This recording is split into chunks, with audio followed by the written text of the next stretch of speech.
There was once a baker who had a shop in a small town in America. This baker was not a very kind man. He never gave his customers any more bread than necessary for their money, and he never smiled. But he was a very good baker. His bread was the softest bread that you could imagine.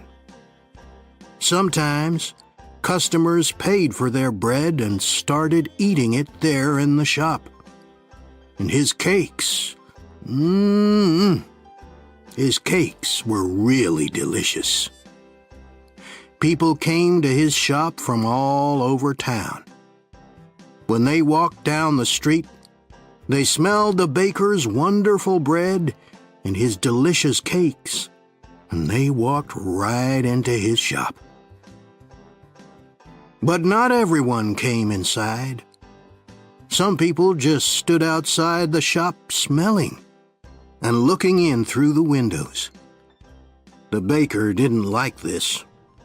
Their stomachs are full of the smell of my bread. I'm giving them a free lunch, and I get nothing for my hard work, he said to himself. Perhaps there's some way to put those delicious smells in bottles. Then I can sell them, just like I sell my bread.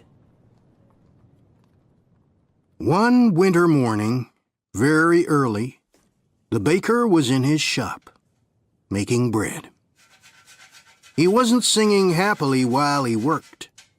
He was complaining to himself about getting up early, about the cold weather, and about anything that came into his head. In the middle of all this, he looked up and saw someone looking in through the window. It was a young man wearing an old coat. He was looking at the baker's bread, and he was hungry. He was smelling the fresh bread and smiling. When the baker saw him, he felt very angry. That thief outside my shop has a stomach full of the smell of my bread. It's a free breakfast. I get nothing for my hard work, while he steals my smells. The man didn't move. He just stood there, closed his eyes, and smelt the fresh bread happily. The baker was really angry now. He walked across the shop, opened the door, and shouted at the man, "Pay me!" Pay you for what? asked the young man in great surprise. For the smells that you've stolen, replied the baker. But I've stolen nothing. I'm only smelling the air. Air is free, said the hungry young man. It's not free when it's full of the smells from my shop, replied the baker. Pay me now, or I'll call the police. When the young man didn't pay, the baker took him by the coat and pulled him through the snow to the judge's house. He knocked on the door. After a long time, the judge opened the door in his nightclothes. He looked at the baker and the hungry young man standing outside in the street. It was 6 o'clock in the morning. What could be so important so early in the day? This man is a thief. He stole the smells from my shop, said the baker. The judge was surprised, but all he said was, "Come in and tell me your story.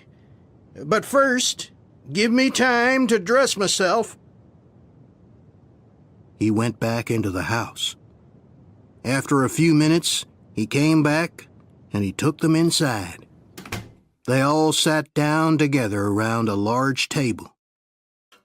"All right. Tell me everything. Baker, you start," said the judge. He listened quietly. First, the baker told him all about the hungry man who stole all his smells. The judge went on listening. Then the young man told him that air was free and that any man could have as much as he wanted. When they finished telling their stories, the judge was silent for a few minutes. The baker started telling him again of how the other man took all his smells without paying. "Stop! Be quiet! I've decided what we'll do," said the judge. "Young man, do you have any money?" The young man put his hand in his pocket and took out a few coins. He showed them to the judge and said, Sir, this is all the money that I have in the world. "Give those coins to me," said the judge. The young man put them into the judge's hand. "I've listened carefully to both your stories," began the judge. "It's true that the smells were coming out of the baker's shop, and these smells belonged to the baker.